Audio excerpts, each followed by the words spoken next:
भाग 1 सराव संच 1.1 मधला तिसरा गणित आहे। तर या ठिकाणी कशा पद्धतीने समीकरण मांडणी करून घ्यायचं बघा।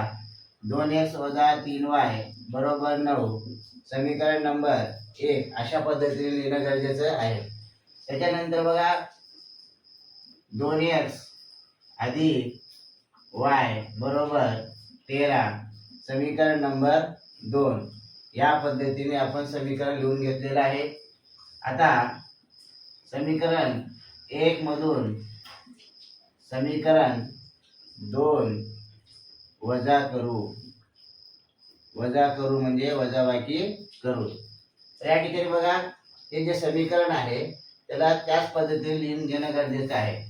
2x - 3y बरोबर 9 त्यानंतर 2x अधिक y बरोबर 13 अशा पद्धतीने लिहिणं गरजेचं आहे।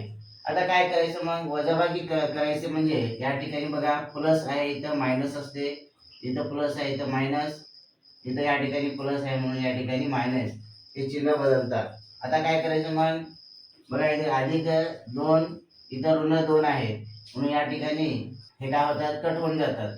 त्याच्यानंतर राहिलं काय मग बघा अधिक अधिक वजा म्हणजे वजा 4y बरोबर वजा 4 तर y बरोबर वजा 4 भागिले वजा 4 y बरोबर या ठिकाणी 1 ही किंमत आलेली आहे। त्यानंतर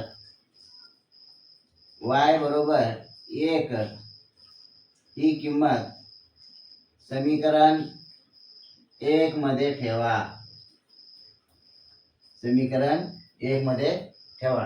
आता समीकरण 1 कुठं आहे ते बघून घ्यायचं। मग बघा या ठिकाणी आहे 2x - 3y बरोबर 9 तर बघा 2x - 3 गुणिले y ची किंमत किती आहे 1 बरोबर 9 त्यानंतर 2x - 3 1 3 बरोबर 9 तर या ठिकाणी बघा 2x बरोबर 3 म्हणजे 2x बरोबर 9 3 किती झाले 12 तर x बरोबर 12 भागिले 2 x बरोबर 12 तर x ची किंमत आलेली आहे 6 y ची किंमत आलेली आहे 1 म्हणून या ठिकाणी बघा x y याची उकल आलेली आहे।